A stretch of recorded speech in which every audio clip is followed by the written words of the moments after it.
Alright, I got the Wagoneer back in the shop today. I pulled a dipstick on it. It looked a little overfull on oil.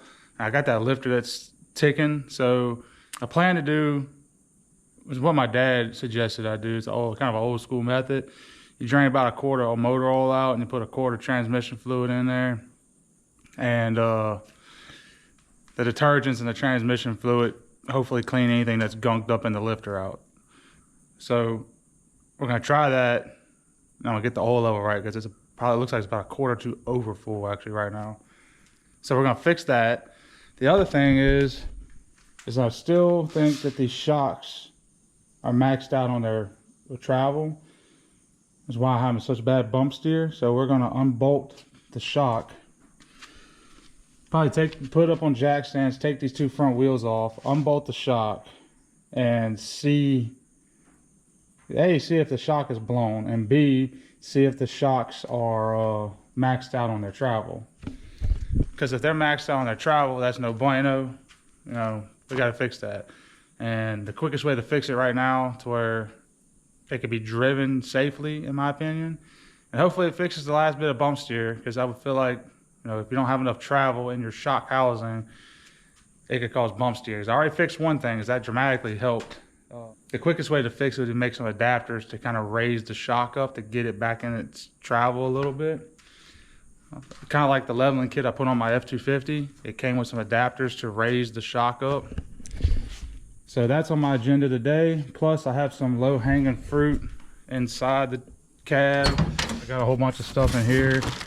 New window handles, cranks. This is for the glove box. Bunch of little things in here. This is to fix that window over there.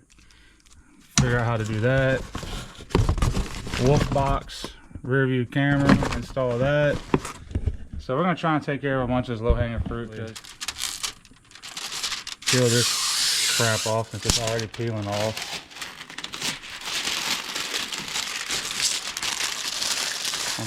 So this is gonna be interesting as with how hot up the drain pan is compared to my where the oil pan's at compared to my drain pan.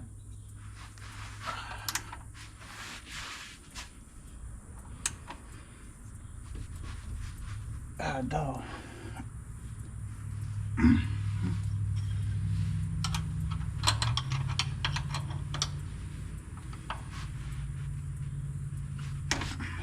Somebody had that ridiculously tight.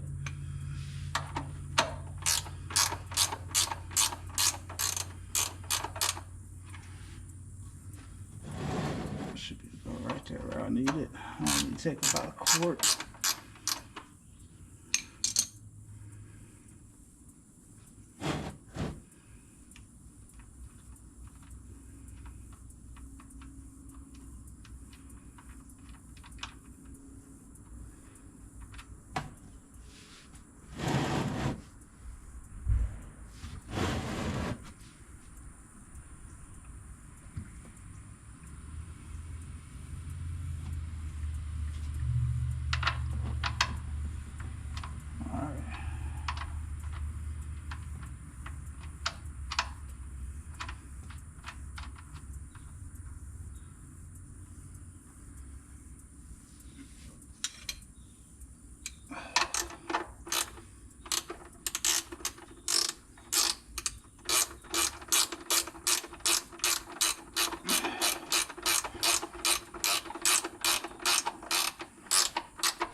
Go check the oil level now, see what we got.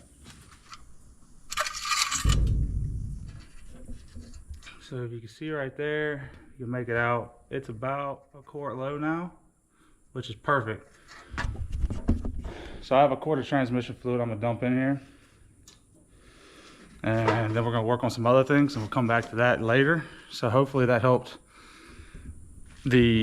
it pouring out the back like it was as well, because if you see where it says full right there, the oil was like way up here when I checked it when I pulled it in the shop, and that was after driving it across the yard. Max Life, full synthetic. Figured give it all the detergent it could possibly want with a full synthetic, right? I'm gonna put about half of it in here, and then I'm gonna double check the dipstick. Oh crap, I done spilled some.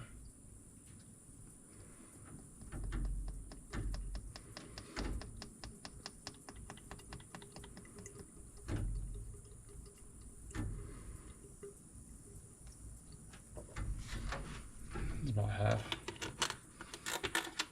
It's just under the full line, so I'm gonna add a little bit more.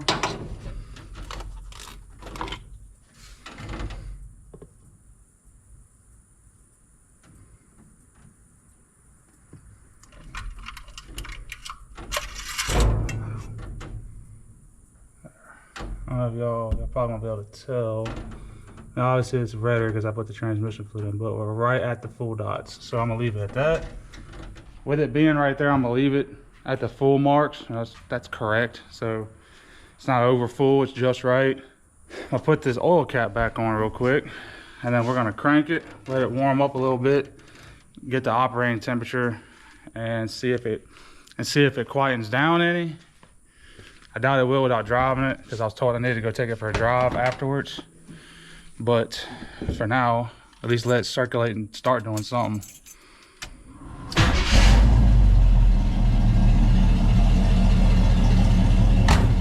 This thing sounds so good, and it cranks so well. You can hear that little tap over here.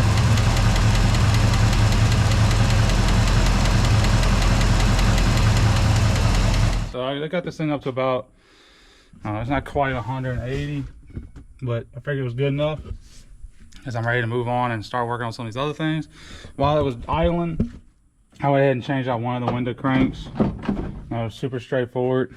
I didn't think it takes an Allen head bolt. Didn't think y'all needed to watch me do that because the little crank handle was missing. I'm not going to throw these away. I'm going to hang on to these because these are still good. They just need new knobs. I'm gonna go ahead and install this other one on the other side. All right, we're gonna do something else besides the window crank. I was wanting to do a little fancy off real quick, but when I was putting the new handle on with the new screw, it snapped off in there. Like, it was steadily going, it just got kind of tight, and I probably should have stopped and got a tap set. I don't have a 1024 tap set either, so I snapped it off. I had to drill it out and had to take a Dremel, or not Dremel, a burr bit, and kind of burr it out a little bit because anyways, I got it to where I could tap it out now. I just don't have a tap set. Yeah, one broken bolt away from a 10-minute job taking 4 hours, right? So I have new ones of these. So I'm gonna change this out. This is janky right here. And I think that side's missing altogether. Box of stuff here. There they are. Actually, I should have ordered 4 new ones altogether. I'm gonna have to order 2 more to replace these on the front. And I'm almost tempted to do is put the nice ones on the front doors and put the old one on the back door. I might do that, actually, just because I can.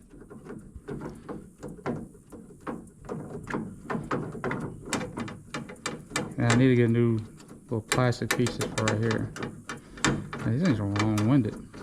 There we go. All right, old one off. I think these are aluminum.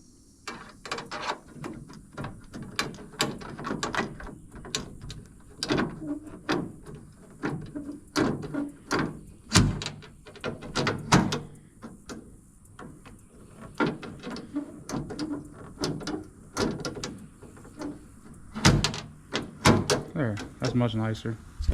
I'm gonna take this broken plastic one, put it right here for now, and I'm gonna put the other new one on the front, and I'll order 2 more for the back. And these things were cheap too, so ain't a huge deal. I'll just do the other side real quick. All right, so now we got the new one over here, and I put the old one over here. Like I said, we're taking care of a lot of low-hanging fruit, a lot of little things I ordered I want to change out. Last few things I have is the vent window bracket for that side, which I know is going to be kind of a pain in the butt. I have this bracket, the pull piece for the glove box. The screws go to that, and I got this wolf box mirror. The mirror is probably gonna be one of the last things I do, because I gotta figure out. Hey, I forgot to get that. That's the boxing upside down. So it's a pretty nice little mirror. And we're gonna install this thing so this thing has a backup camera and all that fancy stuff. So I'm gonna do this glove box pull real quick. Dang, that looks so much better. And the fact that you also now you can open it without fighting it. You get something to pull against. Like I said, I think the next time I do is the vent window bracket. That one's gonna be a little bit more figuring out what I gotta do. So I'm off camera, I'm gonna kind of like fiddle with it until I figure out what actually I have to do to change this out. So I haven't really gotten anywhere with this other than taking the spring and stuff off the lower part. And this little cammed looking washer right here, it's like rusted to the what's left of this bolt on the inside, and I cannot for the life of me get it to let the bolt pass through. Oops. So I soaked it in some Croil, and we're just gonna have to revisit this one later, because yeah, the only other way to do this is to like take this off and take the window off the track, and an enormous amount of work that I don't feel like doing right now. So yeah, so you should be able to, I feel like you should be able to change this in place, and it's just not going my way right now. So we're gonna come back to this and we're gonna focus on this wolf box. Let's take this thing, let's see what we got up in here. Okay. So obviously you got the mirror itself. And then you got a few different wiring harnesses here. You got a cigarette lighter with a USB port, and USB-C charger. You got a wiring harness with a camera, little trim tool, and another, I guess that's a little GPS. Yep, GPS. And the little clips to hold the mirror to your stock mirror. And some instructions and stuff. So I'm gonna look through all this, look at the instructions, see what I need to do. So I have it installed. I have all the wires. They're not going through this hole in the top. I have them running across the top right here for now, because we need to take this down to put the backer board on it. And I didn't feel like undoing this piece that holds all that up and then trying to fight it all to hold it up. So we're gonna worry about that when we do the backer board. So I have it running. I have a couple things going on here. So you got the GPS sitting up here on the dash. I just have it sitting here because we need a new mat up here anyways. And I threw all the excess wires in the hole. I know that sounds real janky, but it is what it is. I have the power wire going across and the rear view camera power wire that go under here, go behind this bracket, cross over the column. The power comes from the cigarette lighter, which I don't think I'm getting power to it anyways. I have the wire going into the hole right here in the corner of the glove box, and it comes out underneath. Now, the rear view camera, I came through the same hole. I don't know if y'all can be able to see this. There's a hole back up here in the dash, under the dash on the firewall. Back there, a little glimmer of light.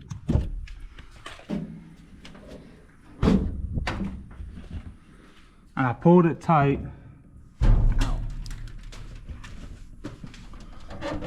And I pulled it tight up into there. It's right back there. And it runs on top of the frame rail all the way down. And I looped it around some wires in the back for this backup, not backup, for the trailer harness. And this I'm just going to zip tie up out the way. This is a trigger wire for the reverse lines for now. And I mounted it right here on the license plate light lens, one of the screws, because it's most centered and it doesn't look bad right there. that's took me a little while to do and figure out how I want to run everything. It's not really something you video, in my opinion, because it's a lot of just figuring it out and running wires here and running wires there. But anyways, it's in. I just got to figure out my power situation, because I don't think I'm getting power to this cigarette lighter that's right here. You figure, and when I pulled it out, it looks like it may have got water in it at some point. I don't know. So I gotta get a meter out or a test light out, probe wires and see if I'm getting power there at all, find a fuse that runs to that or something. My next order of business is this window right here that doesn't stay up. So you can roll it up.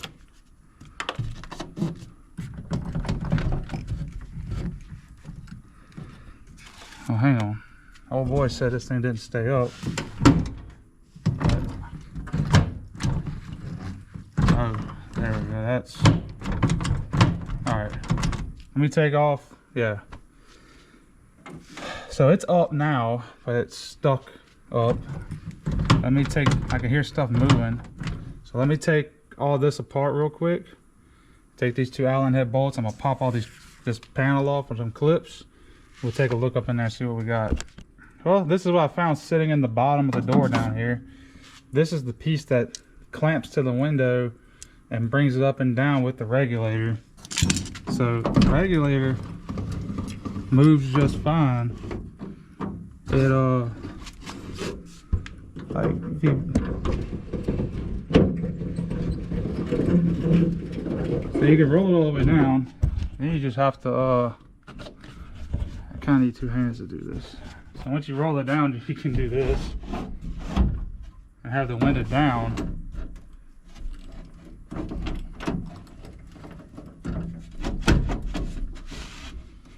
You can't put it all the way down because you'll never get the thing back up. Well, I guess you could, but about right there is where you want to stop at. So, and then it goes up. Wrong way. It'll push it back up just fine and hold it. I don't know.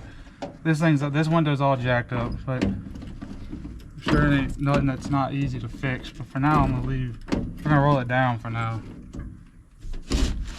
About like that. And I'll put this somewhere to hang on to it. Well, I can put that back together, so I ain't fixing that today.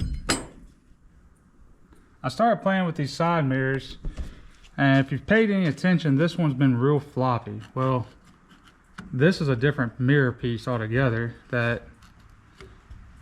and I got to figure out how to make it tighter so that way you don't unscrew it. But anyways, it screws into this part of this body. And I didn't realize was the old mirror, the old piece that was on here, I didn't realize this piece screwed into here like that, and I could unscrew it and just put this mirror on here. Because these mirrors were actually from Mini Cooper, this piece of it anyways. And this is the bracket that I have for it, or that comes with these mirrors. And my idea was I wanted to make something that mimics this bottom that I could put this into. When I pulled this off to get some measurements, there was already a hole under here, I guess for the power wires for the stock mirror. So anyways, I was going to just mount these in there temporarily with the stud. Problem is, when I pulled the mirror on this door, the passenger side, it's only got the two mounting holes in here. So kind of led me to like, okay, well, do I try and measure and drill a hole? Don't really want to do that. And it's more work because I wasn't thinking I have to pull this door panel off and pull, to where I can get my hand in there to tighten everything up. So the Mini Cooper mirrors, if you see, it's got this little bracket on the back with the screws. You just undo that, slip it off, and the mirror falls off the little ball joint. Well, the stock mirror just has 3 of these, and it releases I know that sounds atrocious and terrible. It releases the little ball joint from its little housing. Well, 2 of these strips, I got to drill them out, but in order to get this mirror out, I had to bust the other one. So let me get my drill. I'm gonna drill these 2 out real quick, and then we'll bust that mirror and get this piece out, and hopefully it works well enough to do what I need to do. So it busted while I was when I drilled, and the bit went through. It busted, but I got the little ball end out. It's a little rough, but it should work. So now I gotta take this side apart.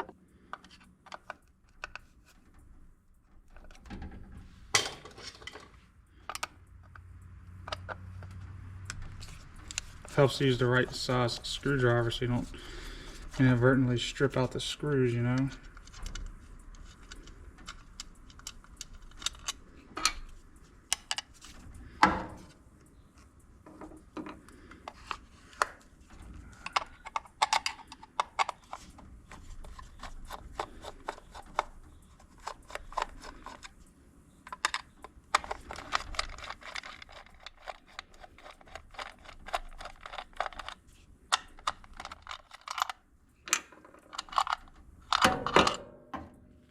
And unfortunately, the ball end doesn't unscrew from this other body, because I would love for it to be the one I put in here, but you know, it doesn't work that way, unfortunately.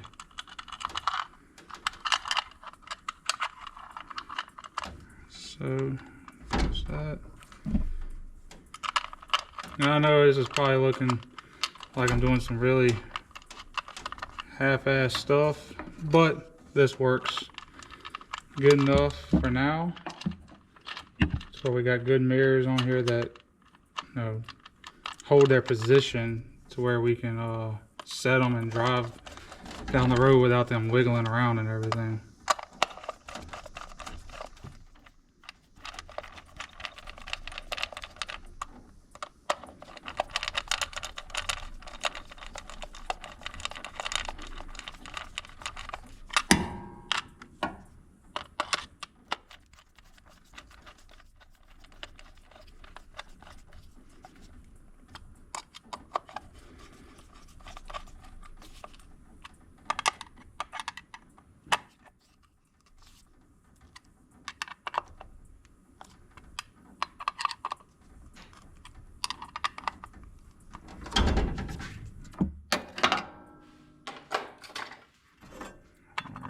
And then we just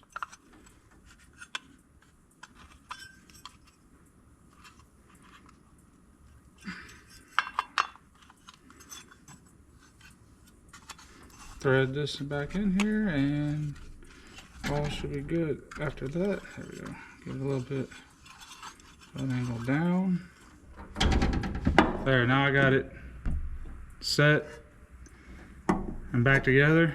I can put this back on there, and whenever I get ready, I just undo the 3 screws on the back, and at that point, put the other one back together when I make the new bases. So because I would like to, you know, put something that's not all pitted and nasty looking on, and have some nice clean looking chrome.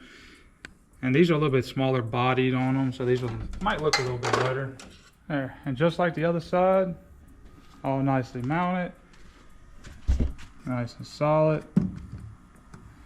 Don't just wiggle around. So much better.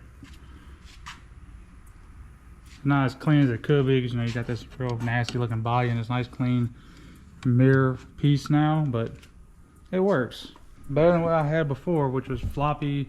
This side was kind of locked up and then became floppy when I freed it up a minute ago. And the other side just flopping around doing whatever it wanted to do, aiming at the ground pretty much. So I'm gonna put this door panel back on, and I think after that we can move on to these shocks, which is like the other main thing I've been wanting to mess with. Yeah, because I think they're overextended right now, or maxed out on their extension, because this lift kit that's on this thing isn't quite right. Somebody did some half-ass stuff, and yeah, so we're gonna try and see if we can't fix this. So I was gonna work on this last and final thing of dealing with these shocks, because that was my theory, is that the shocks were maxed out on the travel. Well, I undid the nut on the top up here and slid it off its stud. That's not true entirely. I mean, it's probably at the top of its travel. You see right here, it has about an inch or two of travel. If you go from the center here, the center here is probably about 2 inches worth of travel, which ought to be enough to do, you know, to drive down the road and cooperate, you know, and give me enough up travel when hitting bumps. So I'm gonna put that back on, but I did notice just to the left right here, the freaking sway bar bolt is sticking so far out the back that it's hitting the frame. So I need to address that. Yeah, that's a new one I just found. I'm gonna go look at the other side and see if it's doing the same thing, and we'll address that. From the research I was doing, everything was saying that these sway bars are supposed to be about parallel. So this thing's actually a little high. So what I might end up doing is I might take this off, cut it, and take the other one off and cut it, and then put them, like, bolt this back up and slide it down so this is parallel, and then mark it, cut off what I don't need, and kind of weld them back together, and then, you know, kind of like maybe put little pieces of plate on the outside of them to kind of brace them up. Just a temporary deal. So let me put this shock back on, and then we'll work on addressing this. Okay, I forgot to record anything I did with the sway bar end links, but I ended up having to cut over an inch off of them, and you can see they're way more parallel now with the frame, kinda. And one thing I also did was, if you can see it, I offset the bar on here, and I did the same thing on the other side, so that way it'd be further away from the frame, because there wasn't enough sway bar positioned this way towards the driver's side. I swear, every time I do something, it gets a little bit better. We went on a little drive down the road, got it up to about 50, and it's still going to be a little jerky. I don't really know what else to look at this point. I know, like, I drove it around the yard a little bit, and my wife watched me, and she said, and she's hearing a pop from the back end. I think that's just the leaf spring bushings a little bit, and she said it looked like it was swaying a lot and real soft, like bouncy in the back, so that could be a problem too. All right, I didn't like the outro for the video, so I decided to redo it, and it's been several months since I did shoot the original stuff for that video, or this video, and it's a little cold out here right now. Anyways, if you like all the work I'm doing on the Wagoneer, I know there wasn't a whole lot of, like, actually showing me doing the work on this one. Click the like and subscribe button. You got any comments or suggestions about anything I could do to the Wagoneer, or any of the fixes, or, you know, maybe a solution to any of the problems I'm having that you might see that I'm not seeing, you know, drop a comment down below. It'd be greatly appreciated. Anyways, appreciate y'all watching.